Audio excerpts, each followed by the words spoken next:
who would have provided this document to me and for what conversations we would have had around this. And just to clarify that when I spoke to the project manager and to Mr. Padiachi, they both have confirmed that we are not investigating a matter against the PKTT, exactly as I recalled it, having seen the statement yesterday. I wanted clarification as well so that it doesn't look like I'm running away from something. In terms of the Annexure B, Commissioners, I indicated that the information that I would have got from there, I would either have obtained from Mr. Padiachi, Mr. Perumal, or both. I called Mr. Padiachi, and Mr. Padiachi indicated that I didn't get that information from him, and I also read more particularly paragraph 6, and he indicated that this subpoena was prepared by Mr. Perumal. I did try to call Mr. Perumal, it is on my call log, but he's not answering his phone, simply because I'm unable to give the Commission a proper and meaningful answer without engaging him on why this was there. What feedback did he give me in order for me to have approved or to have signed it? Commissioner Can I Khumalo. ask a more direct question? Yes, sir. Looking at these documents, speaking for myself, it looks like there was a hidden hand driving IDAC's investigations into crime intelligence and PKTT. And the question is, who and what is that hidden hand? Because this is not Mr. Adams's complaint. We've established that. Correct.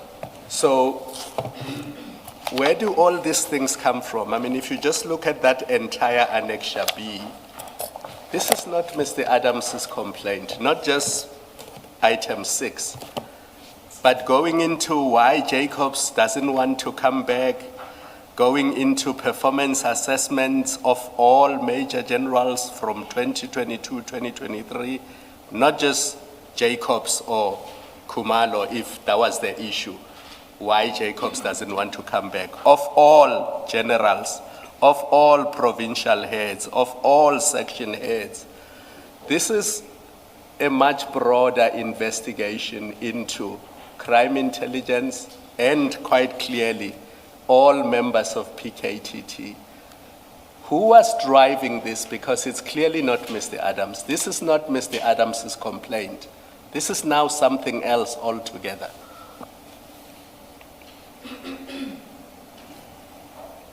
I hear you, Commissioner. And does it look that way to you too? Because I could be completely wrong. Let's be fair. I could be way off the mark. It's my observation, and it could be 100% wrong. You sitting there now looking at this, what does it look like to you? so, I hear, Commissioner, and I'm not saying that your conclusion may not be wrong when you read it as you read it. I'm saying I am briefed on this matter by a chief investigator, and the investigators conduct the investigations. At the time I signed this, I have nothing within my knowledge to gainsay the authenticity or the truth of what is being put to me. However, in the manner that it comes forward, and given the fact that I've also indicated I have not seen an investigation, and we don't have one, into the political killings task team, the project manager who sits with all of the documentation confirms the same, as does Mr. Padiachi. The question that I am unable to answer for you is why this. But you knew that there's a section 27, and you would have seen it at the latest, according to you, in mid-December, earliest sometime in November. And that should be the genesis of all the investigations IDAC is conducting. Now, assuming that that is the starting point, now look at item 1 to item 8 of this annexure to the summons that you issued in your name or that you signed on behalf of IDAC. What does it look like to you, just looking at, bearing in mind that your starting point is your section 27, which you have seen. Just look at this.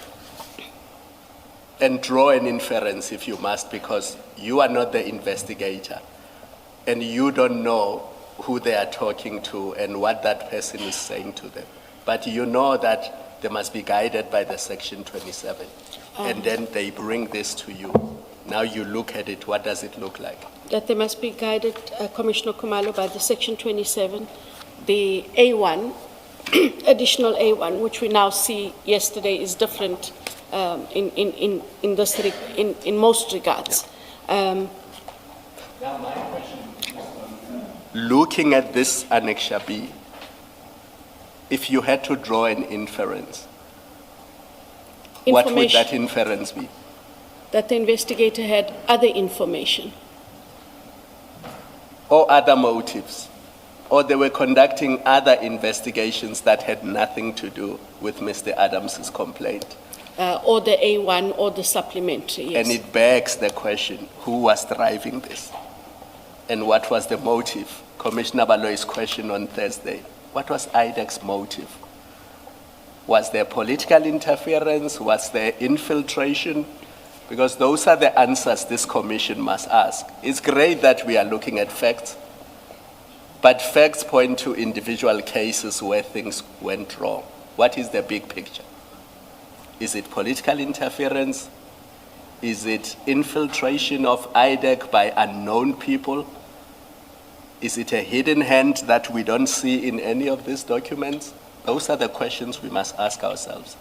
And the best person to answer would be the person who drew up this document and indicate the basis on which he lay for these documents. No, I don't think that's right. No, that's not right. The best person to answer is the person that authorizes the summons.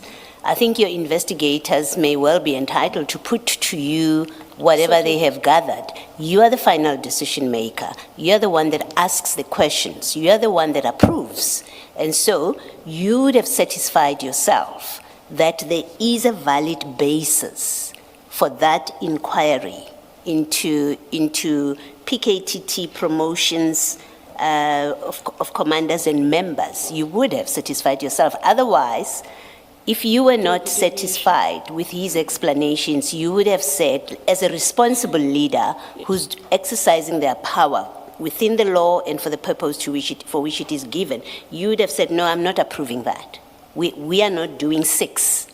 Take it out and bring me back as someone that speaks to why we are doing this investigation. You would have done that. So, no, it's not available to you to say the person who prepared answers. You are the one that must answer. Why did you approve? Maybe he was taking a chance with you. You know, maybe he was, Perumal, maybe he was acting on the instruction of a hidden hand, as Commissioner Khumalo suggests. There are many maybes why he would have done that, but you are the last person to speak on this. You are the last person. You are the one that approves. And you must have satisfied yourself that this is a legitimate line of inquiry. Well, I'm putting to you the position. Do you hear? And do you accept? You must accept that. I accept the position. Yes. And that is why I had wanted clarification, because I couldn't independently, Chair, recollect Yes. the basis for the explanation. Where Yes. I have to agree with Commissioner Khumalo, not that I don't agree with you, Commissioner Baloy, is the questions that he asks. I'm unfortunately unable to answer because I'm not aware of a political motive. But I cannot shy away from there might have been a hidden hand in how this played itself out and what was given to me and how it was given to me. There has to be some other explanation for why this takes place. Can we agree, and I know you hadn't seen these supplementary affidavits, so that I'm not displacing that, but the one supplementary affidavit that at paragraph 3, can we agree that even that paragraph 3 could not be a basis for the request at paragraph 7 of your summons, because it says nothing about commanders and members of PKTT. It in fact says funds were used from the Secret Service Fund to purchase resources for the PKTT. That's an accusation or allegation that is not and can never be the basis for the inquiry at page 7, or the documents that you're asking for rather at paragraph 7 of your summons. Can we agree that? That we agree. You agree that? Okay. Advocate, at the time you signed this document, which was in April last year, surely you already knew that the Minister Mchunu, had written a letter in terms of which he purported to disband the PKTT. Or maybe let me say he purported to disband or disbanded the PKTT. I'm using both because at this stage we as commissioners have not decided whether the power to disband vests in him or in the National Commissioner. We are yet to decide that.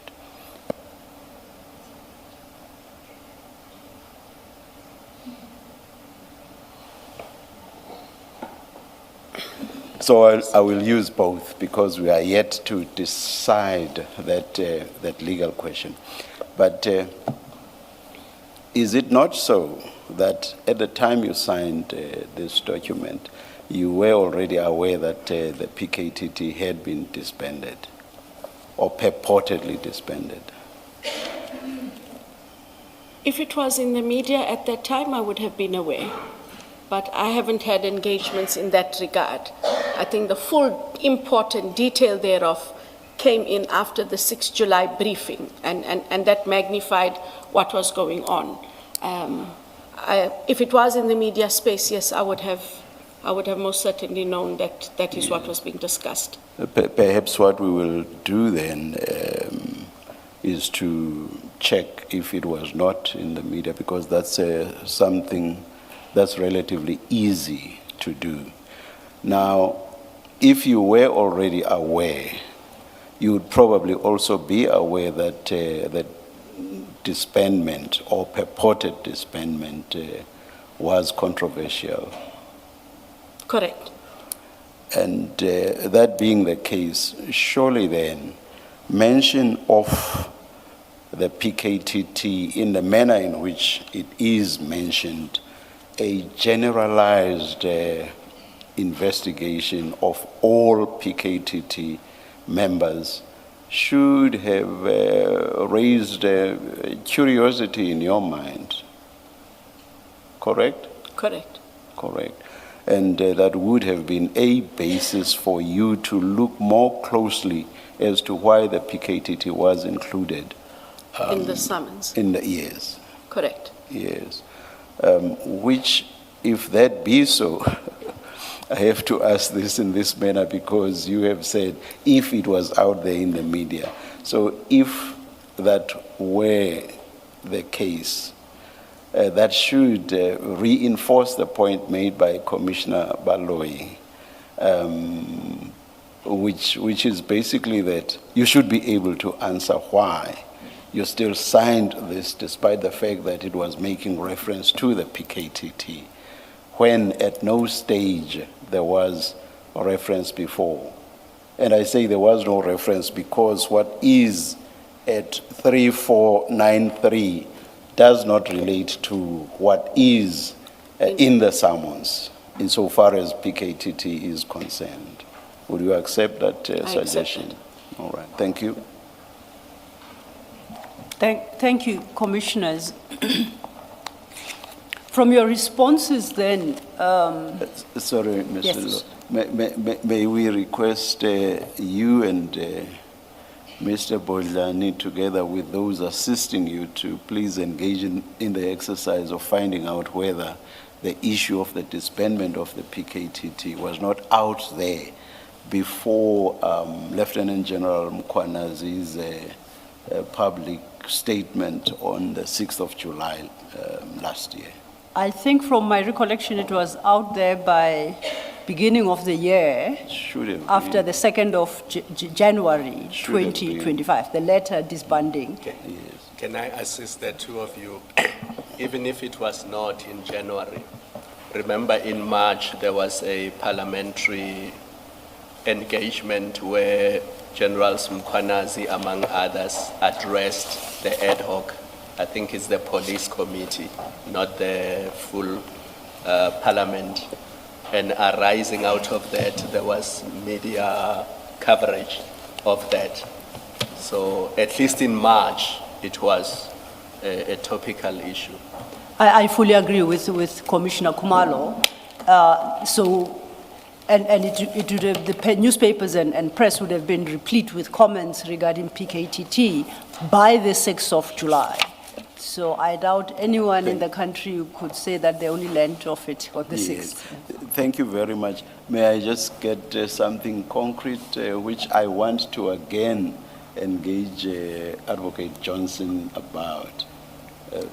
Because once faced with that, you would have to answer, Advocate, why in the face of that controversy, you did not focus your mind on this, because you appear not to have done so.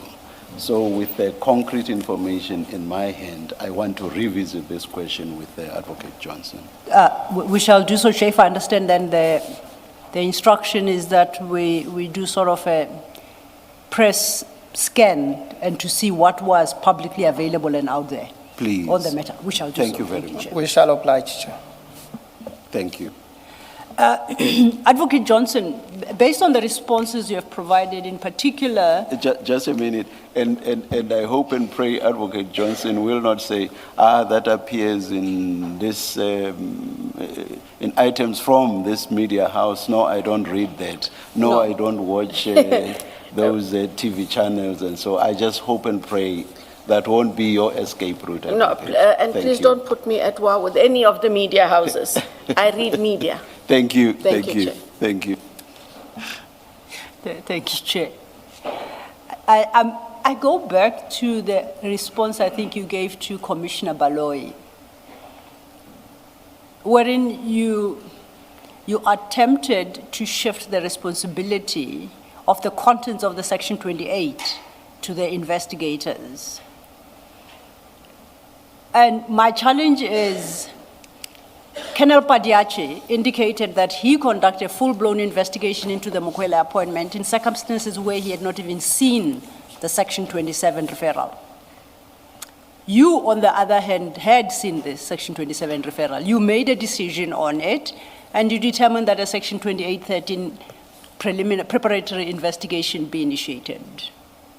So between the two of you, you being the ID and the investigator, clearly you have more knowledge as to what the original referral was about. And it's your responsibility, I dare say, to ensure that should either malice, improper conduct, or simple human error find reflection in the Section 28 summons, that the institution has to depend on you to determine that those errors and issues of malice are dealt with and taken out of the summons. For the simple reason that if not for your signature, certain things won't be done. If not for your signature, there will not be a basis to demand from the National Commissioner, as the summons do, that all appointments of PKTT members be conducted. So I have a difficulty in your answer, the effect of which would suggest you are the least powerful person in the institution when in the converse, you are the most powerful person. Alternatively, it suggests that you don't bother to read what your investigators tell you and ask of you. Having put forward the very two propositions, I personally reject them. And my proposition is you knew exactly what was happening. when that item 6 was included, and for what purpose? You were not blindsided by that, you knew. And I support Commissioner Baloi's question. What were you trying to achieve by the inclusion of item 6, investigating the PKTT?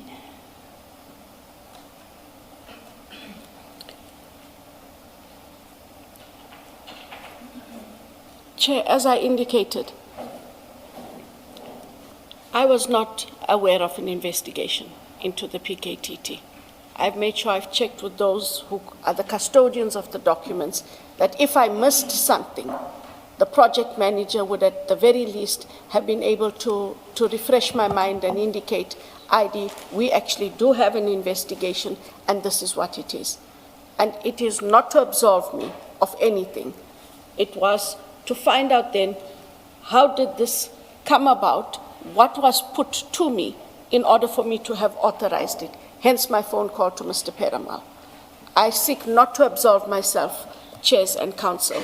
I wanted clarity because I independently cannot recollect what the questions and the conversation would have been around that specific point. Advocate Silo, yes. please help me. The documents 3373 3373. all the way to 3383, did you get them from IDAC? How did they land in this file? Because these are performance assessments of PPKTT, not employment issues, just general performance. Some of these documents we would have seen before investigation and prosecution of politically related cases from 2018 to 2022. The information notes relating to PKTT. If IDAC was not investigating PKTT, where do these documents come from? The pages that Commissioner Khumalo has just referred me to are part of CJC 392.2. For the record, the documents marked CJC 392, the entire 392, with all its sub-exhibits, was obtained from IDAC, pursuant to either a subpoena or a written request from us. What we, as the commission, added to that file 9 is CJC 394. So, Advocate Johnson, it cannot be correct then to say IDAC was not investigating PKTT, because if you take it from 3373 all the way to 3383, those are all PKTT documents. And IDAC can only obtain these documents if IDAC is conducting an investigation into the PKTT. That must follow.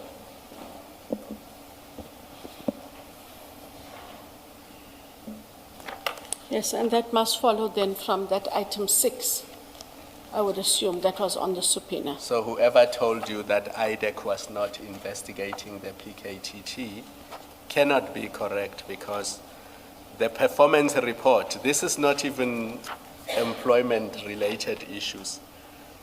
The information here is how many cases PKTT is dealing with, how many are under investigation, how many are in court, how many are withdrawn, how many are finalized, how many suspects are in custody, how many are convicted, how many are on bail. I'm on 3377. So all that information relates to the activities of the PKTT as a unit.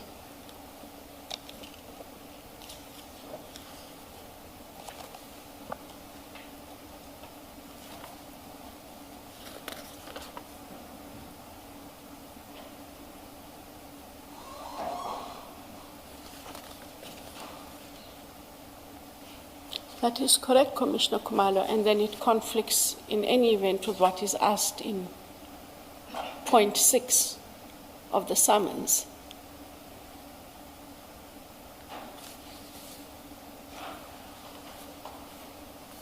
Advocate Johnson, you could not possibly have signed the summons that we are discussing without having gone through it line by line, sentence by sentence. Am I correct? Correct, Chair. Now, if that be the case, especially regard being head to the fact that you say IDAC was not investigating the PKTT, on what basis, having read paragraph 6 of this, of Annexure B, on what basis would we have authorized paragraph 6 of this document? And the answer, let me upfront say, cannot lie in whatever briefing you may have been given. It cannot lie there. So on what basis would we have authorized paragraph 6 of the summons?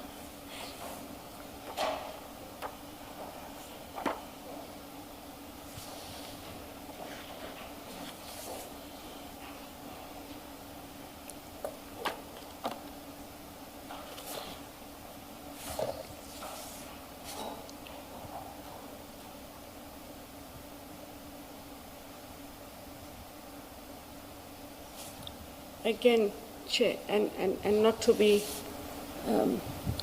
obstinate, I really rely on I rely on a briefing. What I'm saying is, I would have asked questions about this.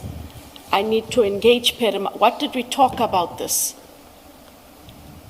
And for this to land here, for me to have attested my signature. I was able to explain the other things, including about Jacobs. I'm unable to give Chair a reasonable explanation. You are stating what IDAC was not investigating in the past tense. So I understand that to mean that even at the time you signed the summons, that was your understanding. PKTT is not being investigated, correct? Chair. It is exactly for that reason that I say to you, the answer for authorizing paragraph 6 cannot lie in a briefing that you might